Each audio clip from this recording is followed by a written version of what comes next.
And May 2022, $40 billion vanished in 48 hours. Not stolen by hackers, not lost in a market crash, just gone, erased from existence. A cryptocurrency called Terra Luna went from being worth $40 billion to literally zero. Millions of people around the world watched their life savings disappear on their phones in real time. Retirement funds evaporated, college savings vanished. Some people lost everything they had, and some took their own lives. The man responsible? A 32-year-old Stanford graduate named Do Kwon, who'd convinced the world he'd created the perfect cryptocurrency. He promised stability. He promised 20% annual returns. He said his system was foolproof. And when critics warned it would collapse, he mocked them on Twitter and called them poor. Then in 48 hours, his $40 billion empire imploded in the most spectacular crypto disaster in history. And Do Kwon? He ran. For nearly a year, he was a fugitive, partying in Dubai, living in luxury while millions suffered. Interpol hunted him. The FBI offered rewards. And when they finally caught him at an airport with a fake passport, two countries fought over who gets to prosecute him first. This is the story of the biggest cryptocurrency collapse ever. This is the story of Do Kwon and Terra Luna. Before we dive into this story, you need to understand the absolute mania that gripped the cryptocurrency world in 2021 and early 2022. Bitcoin was hitting all-time highs. People were buying digital pictures of apes for millions of dollars. Celebrities were promoting crypto on Super Bowl commercials. Your neighbor, your Uber driver, your grandmother, everyone was talking about getting rich from cryptocurrency. The fear of missing out was everywhere. Into this frenzy stepped Do Kwon with a pitch that sounded too good to be true, a cryptocurrency that was stable like the dollar but paid you 20% annual returns, not 2%, not 5%, 20% guaranteed. It was called Terra USD, and millions of people believed it was the future of money. They invested their savings, their retirement funds, their children's college money. Because Do Kwon seemed brilliant, the technology seemed revolutionary, and everyone was making money. Until they weren't. If you're enjoying this documentary, please hit the subscribe button and turn on notifications so you never miss our financial crime investigations. Like this video if you want to see more crypto scam exposés, and drop a comment below telling us which case we should cover next. Your support helps us create these in-depth documentaries. Now let's talk about Do Kwon. Do Hyung Kwon was born in South Korea in 1991, and from an early age he was exceptionally brilliant. He wasn't just smart, he was the kind of student who dominated every classroom, who solved problems others couldn't even understand. He attended Daewon Foreign Language High School in Seoul, one of South Korea's most prestigious schools. Then he did what every ambitious Korean tech prodigy dreams of. He got into Stanford University in California, where he studied computer science. At Stanford, Do Kwon wasn't just another international student. He was intensely competitive, supremely confident, and absolutely convinced he was smarter than everyone around him. Former classmates remember him as brilliant but arrogant, the type who'd argue he was right even when he was clearly wrong. After graduating in 2015, Do Kwon briefly worked at Microsoft and Apple, but Silicon Valley corporate life bored him. He didn't want to be an employee building someone else's vision. He wanted to create something massive, something world-changing, something that would make him rich and famous. In 2018, he found his opportunity in the exploding cryptocurrency market. He co-founded Terraform Labs with Daniel Shin, and together they set out to revolutionize finance. What they created would eventually destroy $40 billion in value.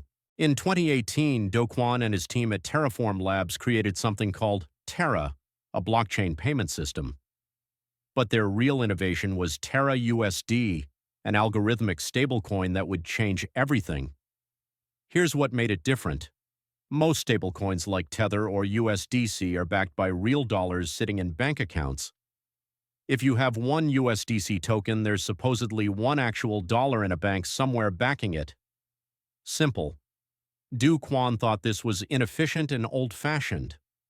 Why hold boring dollars in a bank when you could use an algorithm instead? So he created Terra USD, which was pegged to $1 but backed by another cryptocurrency called Luna. The mechanism worked like this. If Terra USD traded above $1, the algorithm would create more Terra USD and destroy Luna tokens, bringing the price back down. If Terra USD fell below $1, the algorithm would destroy Terra USD and create Luna tokens, pushing the price back up. It was elegant, it was revolutionary, it was a perpetual motion machine that would maintain perfect stability through mathematics and code, and the entire system depended on one critical assumption, that people would always want to buy Luna. Kwon was convinced his algorithm had solved one of crypto's biggest problems. He was about to be catastrophically wrong.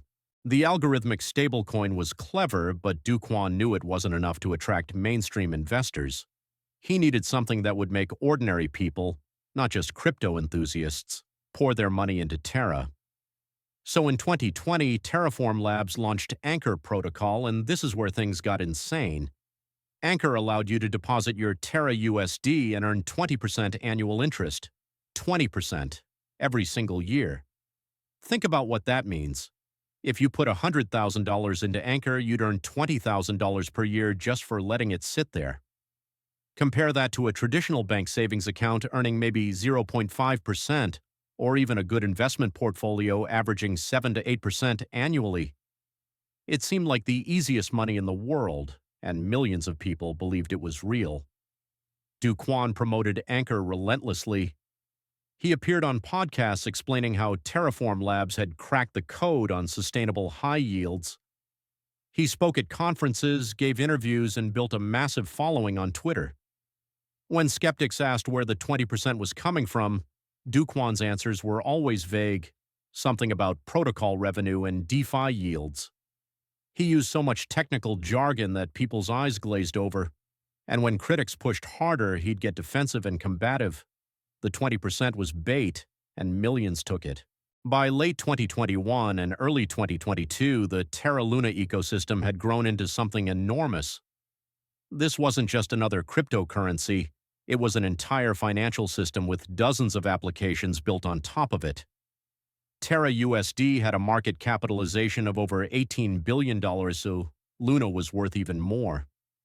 Combined, the total value locked in the Terra ecosystem exceeded $40 billion, making it one of the largest cryptocurrency projects in the world. Major venture capital firms had invested hundreds of millions of dollars. Companies like Pantera Capital, Galaxy Digital, and Lightspeed Venture Partners all backed Terra. Jump Crypto became a key partner. These weren't random investors. These were sophisticated firms with expert analysts who supposedly did deep due diligence. The Terra blockchain hosted real applications that people actually used. There was Chai, a payment app with millions of users in South Korea. Mirror Protocol let you trade synthetic versions of stocks. Mars Protocol offered crypto lending. Dozens of developers were building on Terra. Kwon became a celebrity in the crypto world. He gave keynote speeches at major blockchain conferences. Crypto media outlets featured him in cover stories. People compared him to Vitalik Buterin, the legendary creator of Ethereum. The Terra community called themselves lunatics, and they defended the project with cult-like devotion. Everything seemed perfect, until it wasn't. Kwon's personality was part of what made Terra so popular and what made its collapse so devastating. On Twitter, where he had hundreds of thousands of followers, he cultivated an image of supreme confidence that often crossed into pure arrogance. When crypto researchers warned that Terra's algorithmic design was fundamentally flawed, Kwon didn't engage with their arguments. Instead, he mocked them. He'd respond with dismissive memes, call them poor, or say they simply didn't understand the technology. One researcher named Fatman repeatedly warned that Anchor's 20% yield was mathematically unsustainable. He calculated that Anchor was burning through reserves to pay yields and would eventually run out. Kwon dismissed him completely. Financial analyst Frances Coppola compared Terra to a bank run waiting to happen. She explained in detailed articles how the moment confidence was lost, the system would collapse in a death spiral. Kwon ignored her. In September 2021, Do Kwon even made a public bet with a skeptical crypto researcher named Algod. Do Kwon wagered $1 million that Terra USD would still be worth at least $1 in 1 year. Algod bet it would collapse. Do Kwon seemed genuinely convinced he'd created something that couldn't fail. His confidence was infectious, and it made the eventual collapse even more shocking. Saturday, May 7th, 2022, started like any other day in the crypto markets, but by evening, something strange was happening with Terra USD.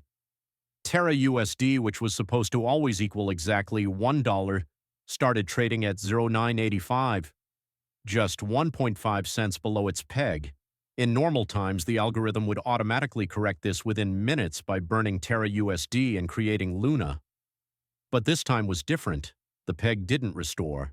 Instead, Terra USD kept falling, 0.98, then 0.96, then 0.93. Panic began spreading through the Terra community. If you held Terra USD and watched it drop below $1, what would you do? You'd sell immediately and convert to real dollars before losing more money. And that's exactly what thousands of people started doing simultaneously. As people rushed to exit Terra USD, the selling pressure intensified.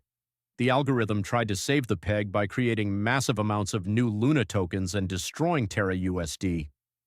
But flooding the market with billions of new Luna tokens crashed Luna's price.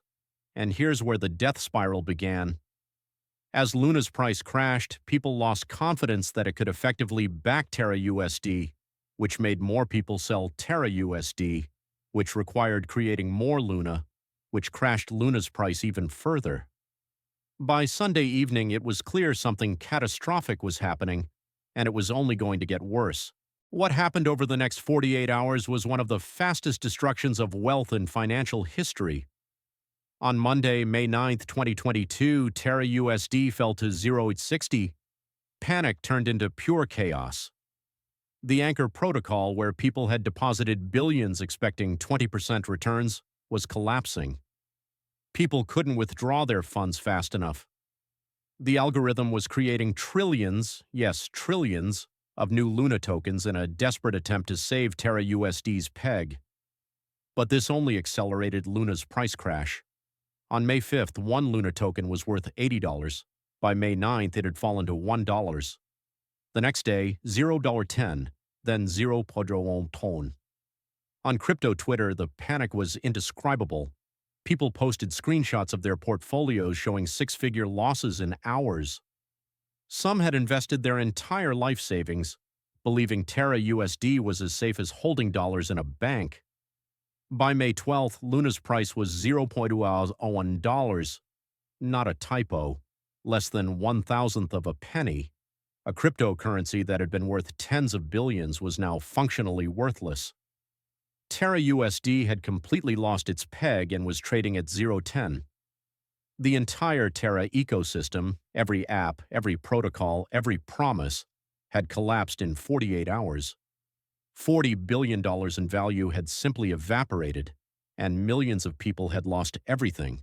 The numbers are staggering, $40 billion lost, but they don't capture the human devastation Terra's collapse caused.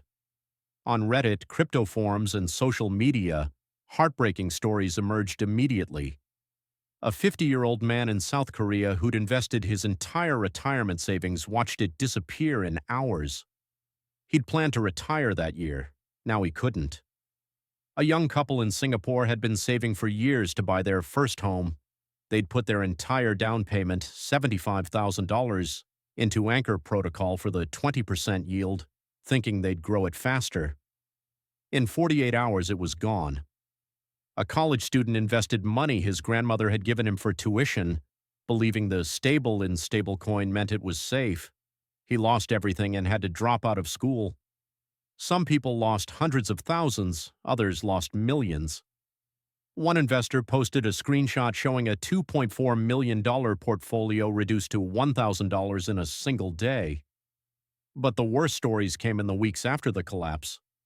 Reports emerged from South Korea of suicides linked to Terra losses, people who'd lost everything they had, who couldn't face their families, who saw no way forward. Online support groups filled with messages from devastated investors, some expressing suicidal thoughts. The crypto community, usually full of memes and hype, went silent in shock. As Terra collapsed in real time, millions of desperate investors looked to Do Kwon for answers, for solutions, for any indication that their money could be saved. His response was shockingly inadequate. On Twitter, Do Kwon posted vague messages about deploying more capital and staying strong together. But he offered no real plan, no concrete solutions, no acknowledgement of the catastrophe unfolding. His once confident tweets now seemed hollow and desperate. The Luna Foundation Guard, a reserve fund created to protect Terra, had billions in Bitcoin that was supposed to backstop the system. As the collapse accelerated, they sold most of this Bitcoin in a failed attempt to save the peg. It didn't work. The Bitcoin was gone and Terra USD kept falling. Within days, Do Kwon proposed creating Terra 2.0, a new version of the blockchain without the algorithmic stablecoin. He suggested airdropping new tokens to victims based on how much they'd lost. The community largely rejected this as insulting. People didn't want new tokens in a failed system. They wanted their money back. As the reality set in that Terra was completely finished, that $40 billion was gone forever, people started asking harder questions. Did Do Kwon know this would happen? Had he profited while others lost everything? And where exactly was he? Within weeks of Terra's collapse, law enforcement agencies around the world began investigating Do Kwon and Terraform Labs. South Korean prosecutors opened a criminal investigation, examining whether Do Kwon had committed fraud, whether he'd known the system would fail, and whether he'd personally profited while investors lost billions. They started by freezing assets and interviewing former Terraform Labs employees. The U.S. Securities and Exchange Commission launched its own investigation, focusing on whether Terra tokens were unregistered securities illegally sold to American investors. They wanted to know if Do Kwon had lied to regulators and investors about Terra's stability and sustainability. Singapore's Monetary Authority also began investigating, since Terraform Labs was officially based there. Questions emerged about whether the company had proper licensing and whether it had misled regulators about its operations. Then prosecutors discovered something alarming. Just weeks before Terra's collapse, Do Kwon had withdrawn approximately $80 million from Terraform Labs. Other executives had also cashed out significant amounts. While they were telling investors everything was fine, insiders were pulling money out. In September 2022, South Korean prosecutors issued an arrest warrant for Do Kwon on charges of violating capital markets law. But when authorities went to serve it, they discovered something shocking. Do Kwon was gone. He'd left the country. He was now a fugitive.